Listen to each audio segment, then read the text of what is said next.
Welcome to Paranormal Youniverse.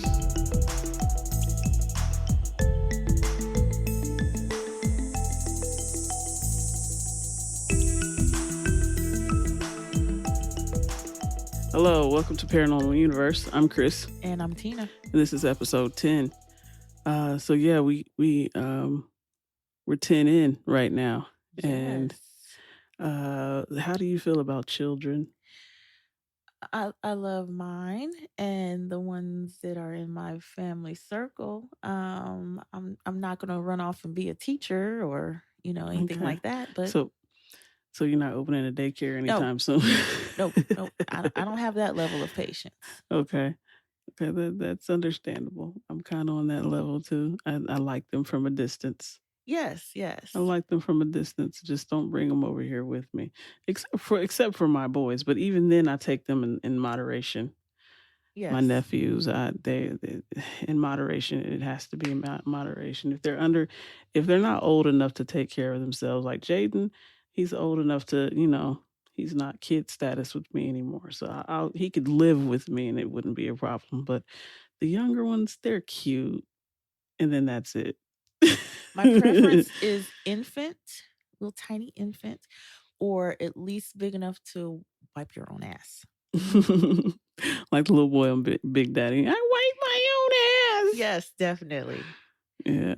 The in between is just kind of a little bit too. Yeah, that in between, that weird stage where you don't, they're doing weird stuff. But anyway, children. How do you feel about weird children that arrive at your house, standing on the sidewalk, looking into your windows in the middle of the night? At that point, I'm definitely not a children person. I am definitely going to lock the doors twice, close all the blinds, and whatever Girl Scout or Boy Scout cookies you are selling, I don't want any. Okay. Well, that's the type of kid that I have a story about. Not the cute and cuddly ones, but the weird ones that want to show up in front of your house in the middle of the night. Where the hell are his parents? Hey, your guess is better than mine. All right, here we go. I have a story from Coster91. It's called The Night Boy. Oh, Lord, he's out past curfew. He is. He's out past my bedtime. Everybody's out past my bedtime. I go to bed at 8. Yeah. I'm not sure how to explain what has happened in the last week. I'm not really a believer in the paranormal, but I'm not sure there's a rational explanation for this. About a week ago, I woke up to my sprinkler hitting my window. Realizing I set the timer wrong, I went outside to shut it off. There was a young boy who looked to be about 6 to 8 years old, standing on the sidewalk, just staring at me. I said something like, "Hello, are you okay?" He just looked at me. I reiterated, "Hello." Without moving or breaking eye contact, he says, "I'm the night boy." The thing is, his voice sounded delayed, almost like it was two voices, one talking a split second after the other. I replied something like, "Are you lost?" And he replies, "No, I'm the night boy." Oh. Then turns around and walks down the street. I went in debating on calling someone or the police. I felt like it had to be a dream or something. When I woke up, I checked the sprinkler timer. It was changed. This wasn't a dream. Since then, I've woken up every night multiple times, checking out my window every time.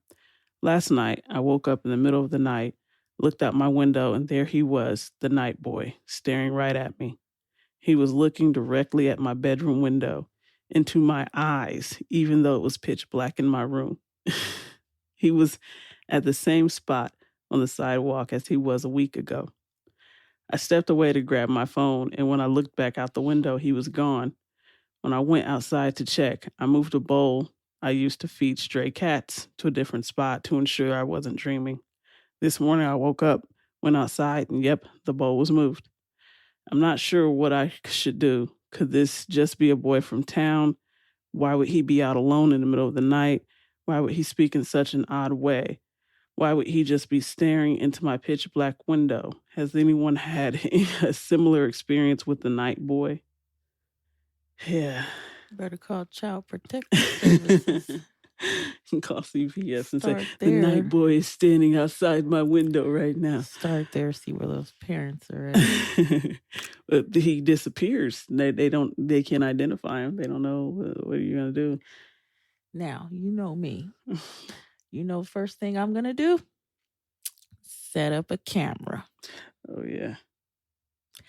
I want to see that I'm seeing what I'm seeing when I'm seeing it,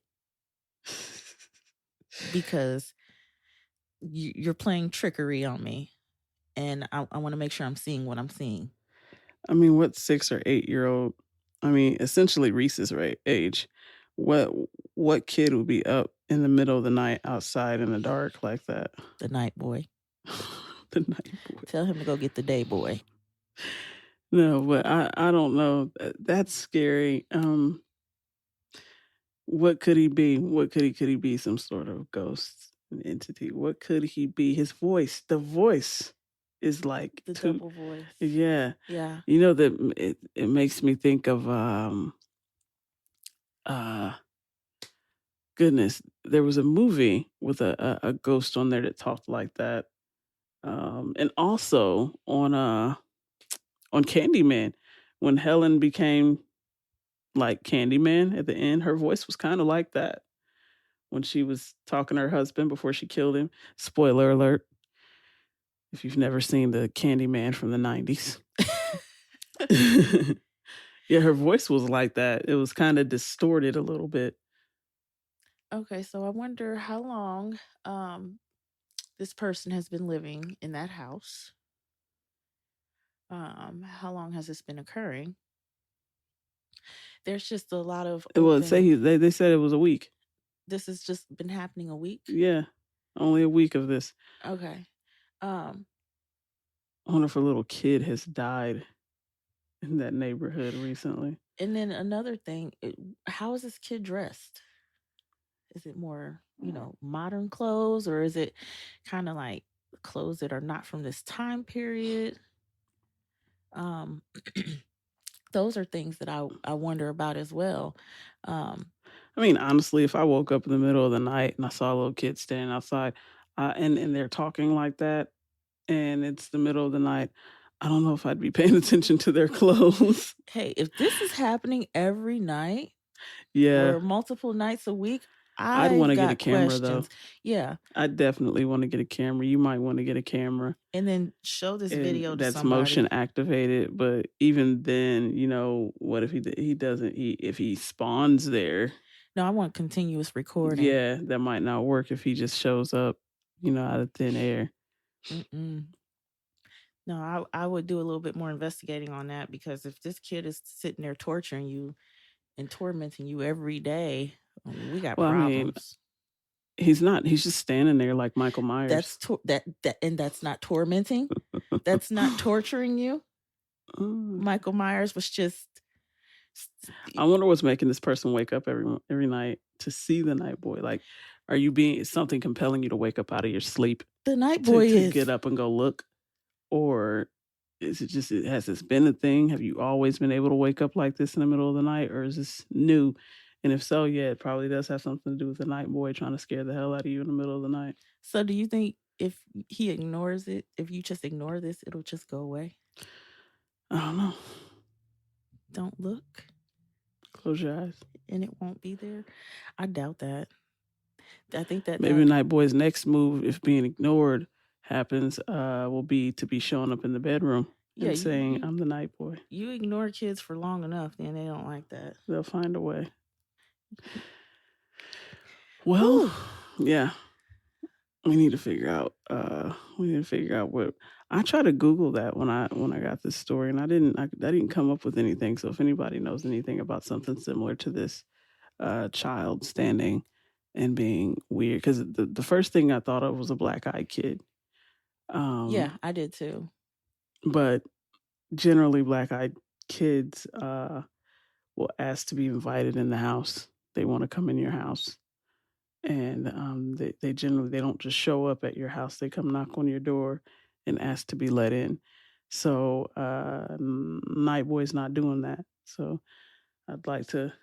He's clearly not a black-eyed kid.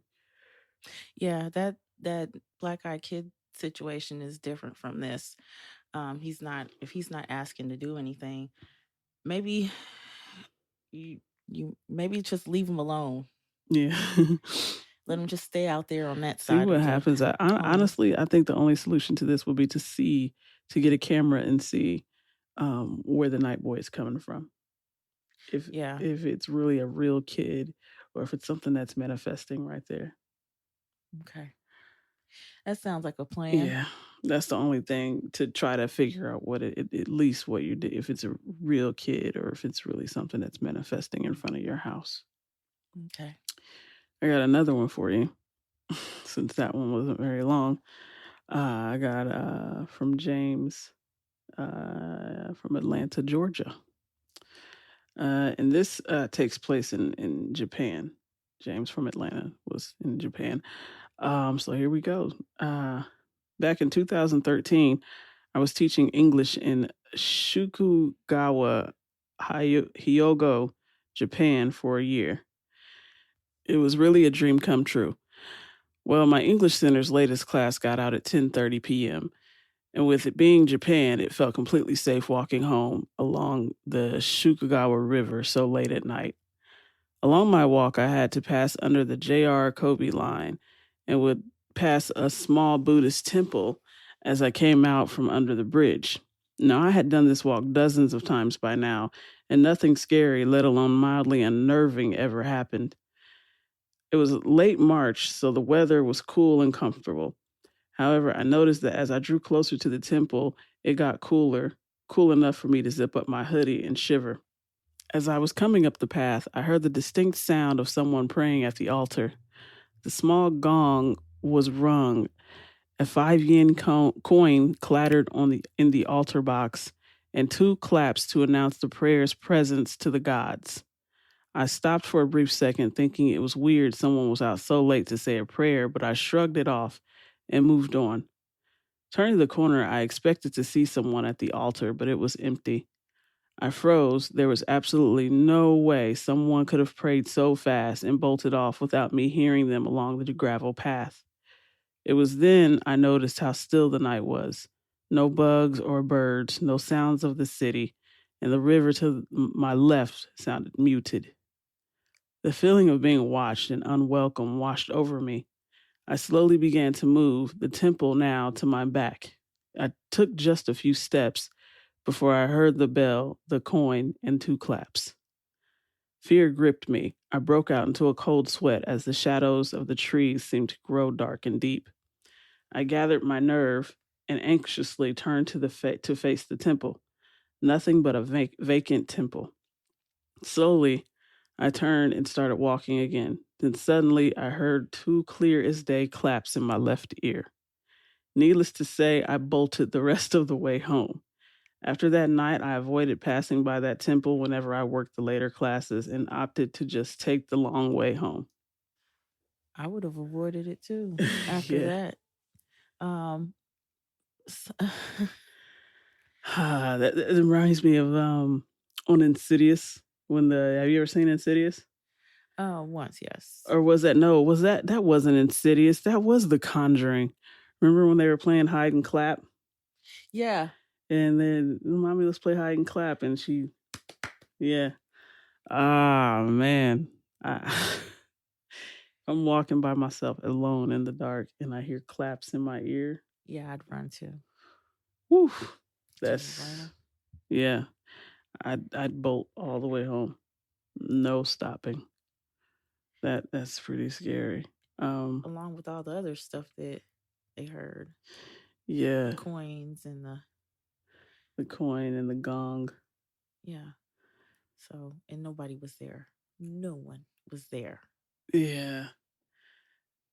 Those I don't know. It seems like that would be the temples look um they look pretty scary, like the ones that They it's the architecture. they It's just do. the way that they're built. Just like Gothic style buildings at night are pretty scary and intimidating when you look at them. They're beautiful They during the yeah, they're day. beautiful temples, but they definitely look really scary after dark. And Um, Because they're so big and just, I don't know, they're overwhelming at night. Yeah. Kind of like that tree situation you got going on. Big and pretty during the day, and I guess kind of at night they take on a different look. Yeah, it's pretty much it because they don't bother me during the day. I love trees in the day, but at night, no, I'm not. I don't know. So yeah, that was scary and short. I like that. Yeah, that was a good one. That had a nice little cut and dry, but it still had the same effect. I wouldn't be able to take that walk. I wouldn't. I'm afraid of the dark anyway. So if I got off work at 10 p.m., I'd be calling somebody to pick me up or something. I wouldn't be able to do it. Yeah, that taking a walk home from I'm work at 10 scared. p.m. Mm-mm. I'm scared of the dark. Yeah, I don't care if it's a half a block. No, thank you. You are a Yeah. brave soul, sweetheart. You are a very brave soul. Yeah, but I mean, it's not even a crime thing. It's just I'm just scared of the dark. I don't want to do it. I don't like at work when I'm the first one at work and I have to go upstairs and turn the lights on. I don't like to go upstairs in the dark because the light switch to upstairs is upstairs. So you gotta walk upstairs into the dark and then flip the light switch. You know what I don't like? When you have to, especially, at work, when you have to walk down and your motion activates the lights. Yeah. And sometimes you walk in there and it doesn't seem to activate those lights fast enough. Yeah. That's what I don't like. We have motion activated lights in our bathroom at work, and you get in that bathroom far enough, and it's like, why haven't you cut on yet? Yeah, it does that, and you can hit the switch though. So that's what I do. I generally just open the door and smack the light switch because I'm not gonna wait for those lights to come on. But one time I was in there and I'm washing my hands and stuff, and the lights went out. Yeah, that's the other side of it. Like, I'm still in here. Hello, wave your hand, and it's like not registering. Yeah. But yeah, that was a really good story, James from Atlanta. Thank you, James. You got anything for me? Yes, I do. I have a story here from Rainbow Kooky. I like that name. I do too, and it's about this old house, UK edition. Oh, look at you! You're coming up with these creative. Maybe I should start having you name the episodes. Remember this old house? Yeah, from back in the day. Okay, so this old house, the UK edition. My boyfriend, let's just call him B, and I live in an old terrace house in West Midlands, UK. At least I think it's old. We still don't know too much about the history of the house. He has lived there for 5 years. I moved in with him 3 years ago. On and off throughout the years, we've had some strange things happen that we've not been able to explain. More minor things, such as seeing shapes and shadows in our peripherals, different noises when no one else was around. Our cat seemingly played with something that wasn't there and going mad around the house. Those darn cats. But I wanted to write here about the effects that the house seems to have on us in general, and see if anyone else has had similar experiences that they'd like to share. First of all, you can be in the best of moods before entering the house. And then sometimes, as soon as you walk through the door, you feel heavy and down. B and I feel that there is something in our house that feeds on negative energy, and it tries to project that energy onto us so it can feel stronger. Sometimes we feel negative for no good reason at all. One time, I felt a sudden wave of awful emotion, and I just cried. I told B to bear with me, as I had no idea where this had come from, and he was very confused. It was as if the emotions weren't my own. The experience that had been more significant was an evening a few months ago where I'd started to speak with B about something that had upset me. We then went on to talking about a lot of different things, and it was a really positive, healing conversation together. We hadn't cried or gotten angry or anything. We're generally good at communicating. As we were finishing our conversation, something black came at me very quickly from the right, and I felt it all down my right side too. I instantly felt a flash, and inside my eyes filled up. I can sometimes compare the flash feeling inside to a menthol sort of sensation. I turned to B, who was sitting on the sofa to my left, to see that his expression reflected how I felt. He said he didn't see it, but he heard a sound come from the kitchen to my right and felt the same flash I did. I had seen but not heard anything. It was a shaped shadow figure. My thoughts are that because I instigated the positive feelings that had happened throughout the conversation, the negative entity was angry at me. Sometimes when I feel this energy in the house, I feel I have to sort of say, either out loud or in my head, "This is my house. Who do you think you are? You can't affect me," and just give off confident, powerful vibes to try and sort of counteract this entity. Some of the energies and spirits in the past have given me the feeling that I can be softer with them and not so stern, but it feels as though whatever's in my house needs this sort of approach to know who is in control here. It's like you just give off a big, strong, positive, bright aura. There's actually also another day earlier this year when I was out and B had a friend around. In the pantry area of our kitchen, we have a high shelf that we put bits and bobs on. I love that. And we had two glass bottles up there. It's worth noting that the shelf is a very sturdy one and was made out of a spare kitchen countertop from when the kitchen was last redone. Now think about that. Let that absorb for a Kitchen second. countertops are heavy. Yes. Not just the regular pantry shelf, but the whole kitchen countertop. They use that as the shelf. Yeah, they're pretty heavy. Yeah. B and his friend were in the living room talking about recent occurrences in the house and heard a crash that the shatter of glass from the pantry. One of the glass bottles had fallen and smashed one of the floor tiles, even broke the floor tile. We tried to logically explain it at first, but the shelf wasn't on a slant. He had not disturbed the shelf beforehand. We didn't use anything up there often, and the bottles were unwanted gifts. You shouldn't have told that. You got to be quiet about that type of thing. The neighbors weren't doing any work on the wall next door in order for it to vibrate. Our cat doesn't climb up there. It was a heavy champagne bottle, too, so it wouldn't have moved unless it was on a slant. We couldn't think of any explanation. Now, it was a hard enough fall to break the floor tile. That takes a lot of force in and of itself. And the shelf was made of a kitchen countertop. So that would ever move that used a great amount of force. Yeah. That is definitely a dark energy in that house. And it's a strong one. Yeah. Uh, I don't think it's just a shadow person. I don't think that's what that is. No.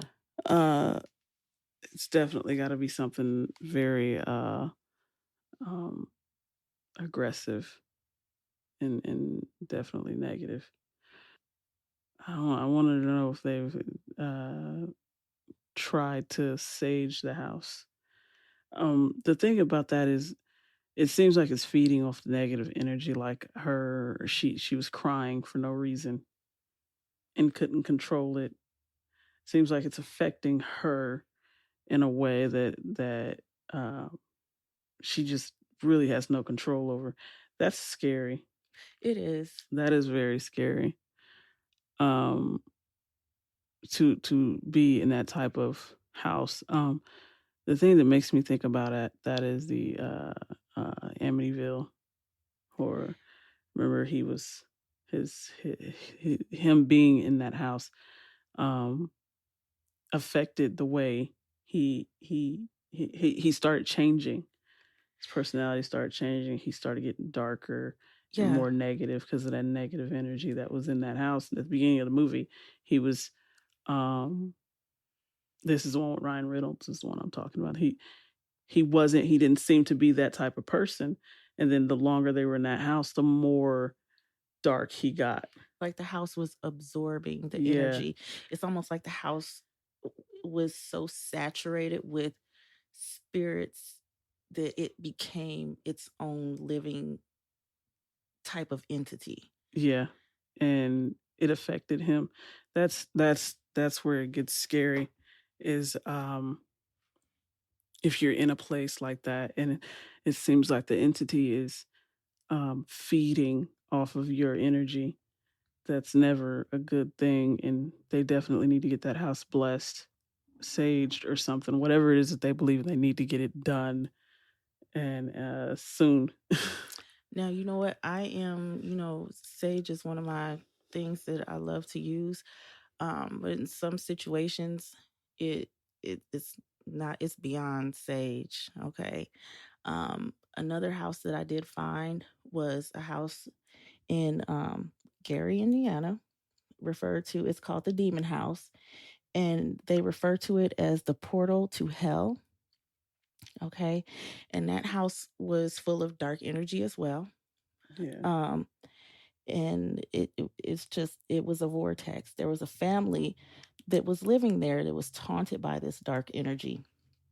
Yeah, the Um, kids were getting possessed and yes, the kids crawling on the were. ceiling and Yes, there was a lady that lived there, and she had 3 children there. And yeah, the children, they were being possessed. They were crawling on the ceiling. Nobody believed this woman. Um, they were being hurt. They were being scratched. Um, and this house was a rental, so they couldn't afford to leave the rental unit. So she had to stay there. CPS stepped in and took the children away from her at one point. The family also saw the little girl levitate one night, and they said that they had to pray to get her down back into the bed. What else? Investigators went in there and they dug up the basement. And in the basement, in the ground that they busted up, they found panties, socks, a cooking pan, and a drapery cord when they busted up the basement. So this house just had so much dark energy in it. And I'm wondering if Rainbow Kooky was to be able to go into the find something. foundation inside. Yeah, if they were able to find something either inside, or if there's an attic or a crawl space up there, if they were able to find something inside of there. Um, the Demon House in Gary, they went ahead, and there was an investigator. He purchased that home after Zach this. Baggins. Yeah, he purchased that home, and during his time in that home investigating, something spooked him enough to where he had the home bulldozed down, and he found that the energy was too dark, and he took the remains of the home and put them in storage. He said that he felt it couldn't be destroyed or burned. He had to put them in storage because the dark energy was still attached to the structure of the home. So, yeah, it was that strong of an energy. Yeah. Generally I have something goofy to say, but that's not this is definitely something that's really scary and it would worry me if that was happening. But uh, Rainbow Cookie definitely needs to talk to maybe a priest or someone to get that house blessed. Yeah, especially if that house is feeding off of the negative energy. For sure. That, I believe, that's beyond sage and just one prayer. Yeah, that's definitely something that's probably not going to go away easily, and it's definitely something that will probably get worse if it realizes you're trying to get rid of it. Mm-hmm. That typically just makes it worse. It gets worse before it gets better. Yeah, and if it's feeding off the negative energy, it's probably becoming stronger and stronger and stronger. Yeah. And there's no telling what may happen. Yep. So yeah, that's my glasses keep hitting this stupid microphone. Gosh, I hate these glasses, but I need to see. Yeah. So do you have any more input for that story? No, I don't. I just would look into having someone help you out with that. I believe that this lady that was having this problem with her house, they went ahead and got a priest. So I would maybe look into that. Yes, definitely need a priest, a preacher, somebody, anybody that could bless it in some way. Um, but yeah, that definitely needs to happen to get that thing out of there and away from you. So yeah, you don't have anything else, right? No, that's All all I right. have. Well, thank you for listening. This was a very fun episode as usual. They're all fun. Um, Thank you for listening. I hope you enjoyed the stories. You can email us your stories at paranormaluniverse@gmail.com. You can follow us on Instagram at Paranormal Universe Podcast. All of that stuff will be in the episode description, everything that you can find us and follow us on and contact us on that's always in the episode description. Um, yeah, thank you so much for listening. Oh, and make sure you subscribe to us on whatever platform you're listening, so you can get updates of new episodes. And please rate and review us. T, you got anything? No, thank you very much for sending those stories in. Thank you for listening. All right, thank you. Stay safe.